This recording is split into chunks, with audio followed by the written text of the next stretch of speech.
नमस्कार दोस्तों, मैं सूरजलाल संत कबीर विद्यापीठ कॉलेज के इस ऑफिशियल यूट्यूब चैनल पर आप सभी समस्त छात्र एवं छात्राओं का हार्दिक स्वागत करता हूं।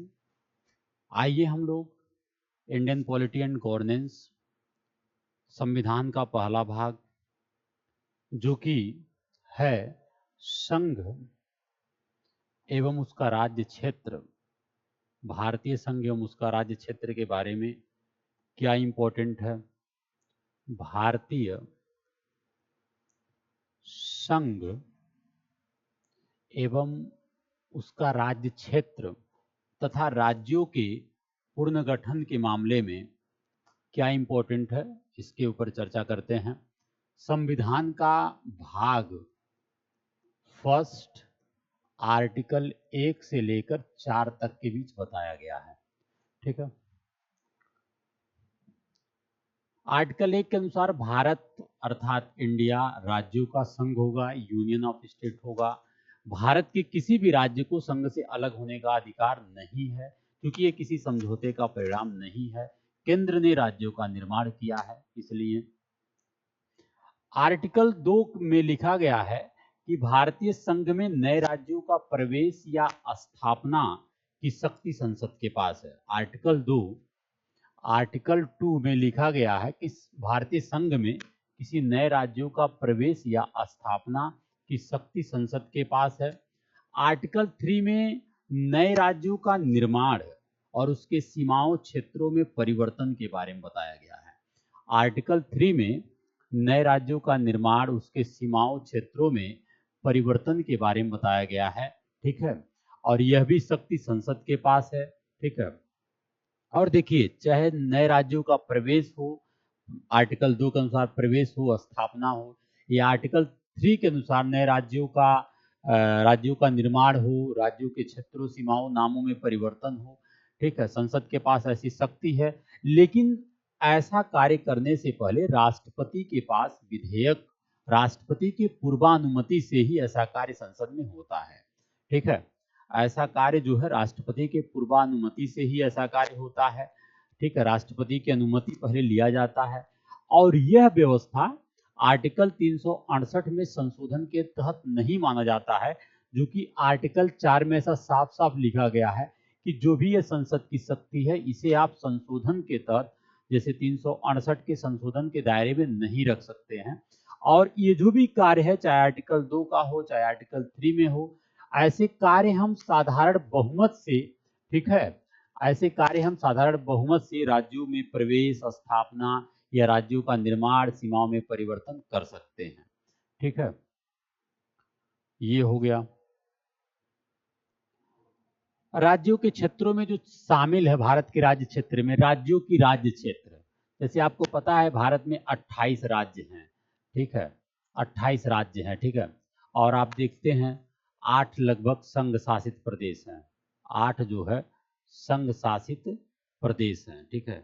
तो कहने का मतलब क्या है, भारत के राज्य क्षेत्र में, भारत के राज्य क्षेत्र में जो शामिल हैं, ठीक है, भारत के राज्य क्षेत्र में जो शामिल हैं उसके बारे में आपने देखा कि जो भारत के राज्य क्षेत्र में जो मुख्य रूप से शामिल है। ठीक है।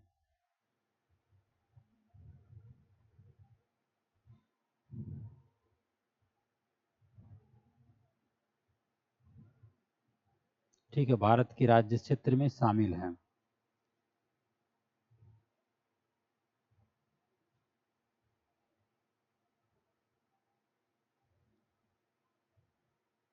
तो ये बेहद इंपॉर्टेंट है। ठीक है। यह जो है बेहद इंपॉर्टेंट है। ठीक है। इसके साथ साथ पहली अनुसूची में दिया गया संघ राज्य क्षेत्र जो आपको हमने बताया है, ऐसे राज्य क्षेत्र जो अर्जित किए गए हैं वो भी आपके राज्य क्षेत्र में शामिल होते हैं। ठीक है। और ये आपको हमने बताया आर्टिकल 4 वाला जो मैटर है वो आपको हमने बताया। ठीक है। राज्य पुनर्गठन विधेयक या अधिनियम के संदर्भ में क्या कहानी है। देखिए, स्वतंत्रता के पश्चात क्या हुआ, भारत में नए राज्य के निर्माण के लिए फैजल अली की अध्यक्षता में, ठीक है, 1953 की बात है, 1953 1953 में एक आयोग जो है राज्य पुनर्गठन आयोग का गठन किया गया था। फजल अली की अध्यक्षता में 1953 में राज्य पुनर्गठन आयोग का गठन किया गया था। ठीक है, इसके बाद क्या हुआ कि सरकार ने फिर जून 1948 में, सबसे पहले तो फजल अली आयोग की अध्यक्षता में 1953 में राज्य पुनर्गठन आयोग का गठन किया गया। उसके बाद सरकार ने जून 1948 में भारत सरकार ने यस्के धर की अध्यक्षता में भाषाई प्रांत आयोग का गठन किया गया। जून 1948 में यस्के धर की अध्यक्षता में भाषाई प्रांत का गठन किया गया है। ठीक है, जिनका इन्होंने भाषा को आधार नहीं बताया था। यस्के धर आयोग ने भाषा के आधार पे राज्यों के निर्माण के बारे में नहीं कहा था। इसके आधार पर इन्होंने प्रशासनिक सुविधा को वरीयता दिया था। ठीक है, इसके बाद दिसंबर 1948 में ही यस्के धर कमीशन की समीक्षा करने के लिए जेबीपी कमेटी, जेबीपी यानी जवाहरलाल नेहरू, वल्लभ भाई पटेल, पट्टाभी सीतारामैया कमेटी, 3 लोगों का एक समिति का निर्माण हुआ। ठीक है, जिन्होंने अपनी रिपोर्ट 1949 में सौंपा है। ठीक है, इसके बाद क्या हुआ, इन्होंने अपनी रिपोर्ट 1949 में सौंपा, लेकिन तात्कालिक घटना हुआ। कांग्रेस के नेता पोट्टी श्री मुल्लू का भूख हड़ताल के कारण इनका निधन हो गया। फिर उसके बाद भारत सरकार ने क्या किया, 1953 में ही भारत सरकार को भाषा की आधार पर आंध्र प्रदेश राज्य का गठन करना पड़ा था। ठीक है, भाषा के आधार पर भारत सरकार को, ठीक है, 1953 में जो है ये जो निधन की व्यवस्था है, तो भारत सरकार जो है भाषा की आधार पर सर्वप्रथम जो है आंध्र प्रदेश राज्य का गठन किया था।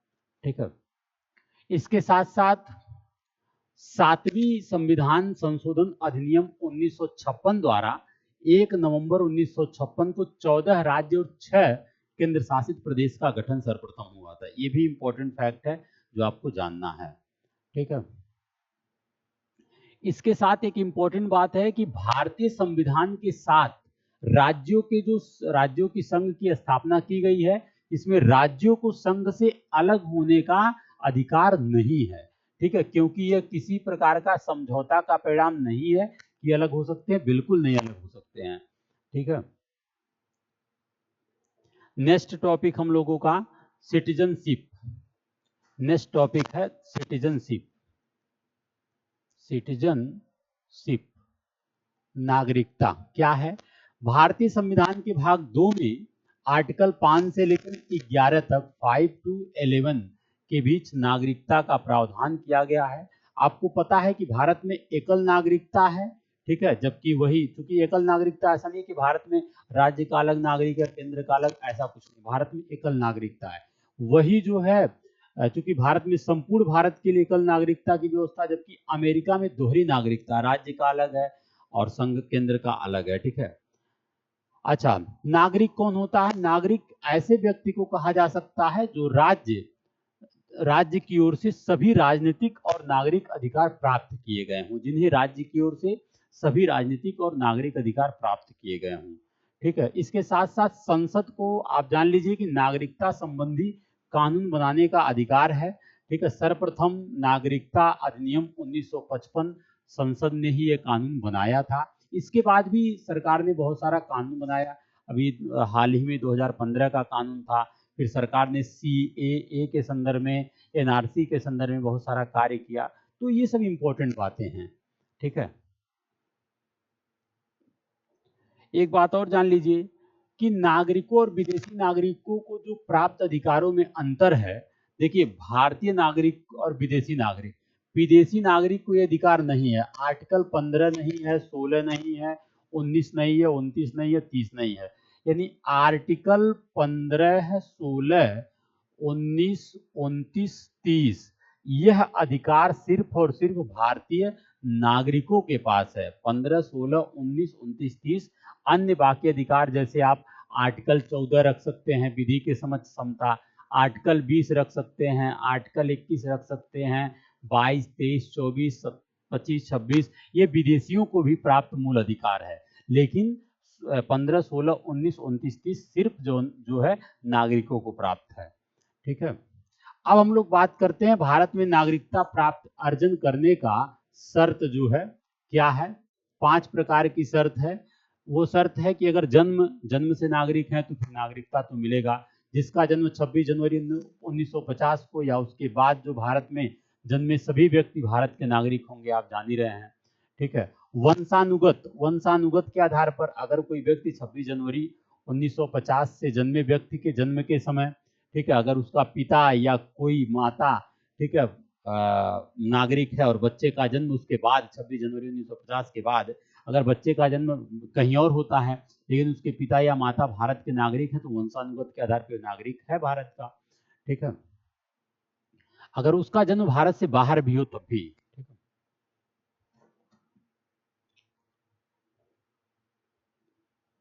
क्योंकि वंशानुगत में माता या पिता किसी को भी भारत का नागरिक होना चाहिए। ठीक है, वंशानुगत में किसी को भी भारत का नागरिक होना चाहिए। पंजीकरण बाय रजिस्ट्रेशन क्या है? रजिस्ट्रेशन के द्वारा, देखिए रजिस्ट्रेशन के द्वारा उसे नागरिकता मिलती है। जैसे भारतीय मूल का कोई व्यक्ति है, भारतीय मूल का कोई व्यक्ति है जो नागरिकता आवेदन से पूर्व 7 वर्ष तक भारत में रहा हो, ऐसे लोगों को पंजीकरण के द्वारा नागरिकता मिल जाती है बाय रजिस्ट्रेशन।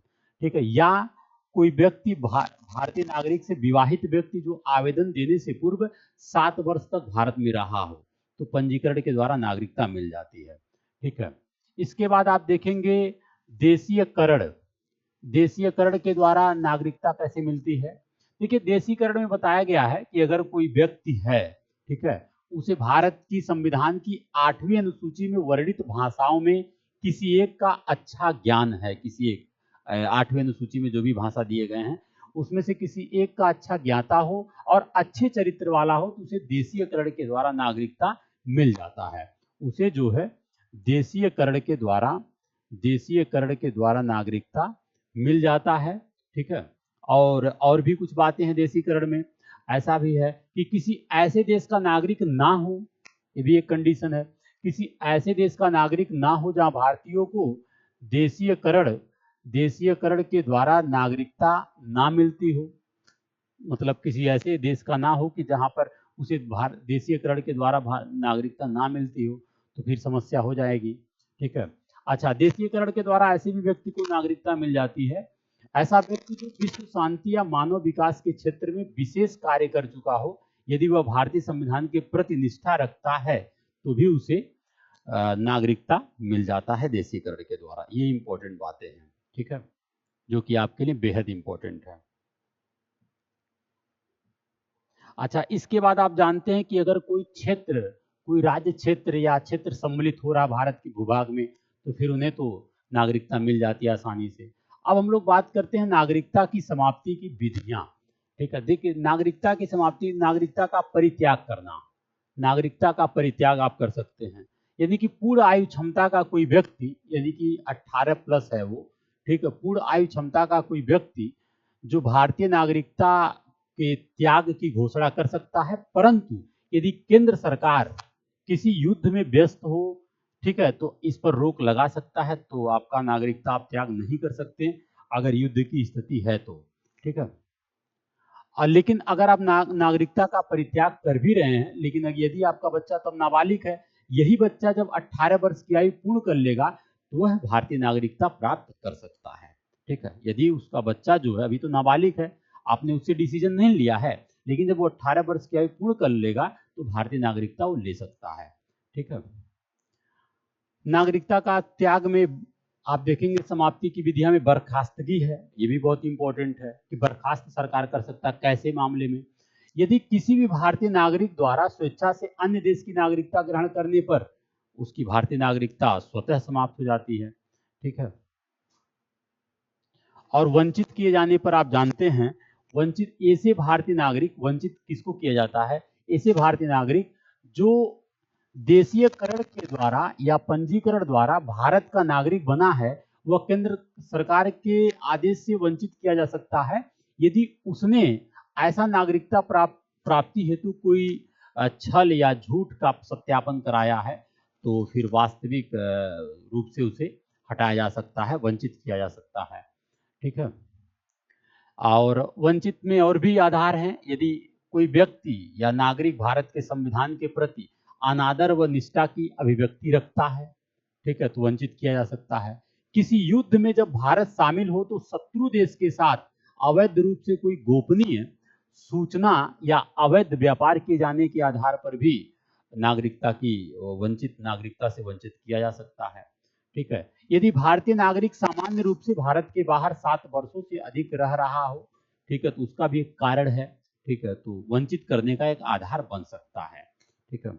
हालांकि ये सब गृह मंत्रालय की ही व्यक्तिगत विचारधाराएं हैं। ठीक है। तो ये रहा नागरिकता से संबंधित एवं भाग 1 भाग 2 से संबंधित जो भी इम्पोर्टेंट चीजें था हमने चर्चा किया। जय हिंद।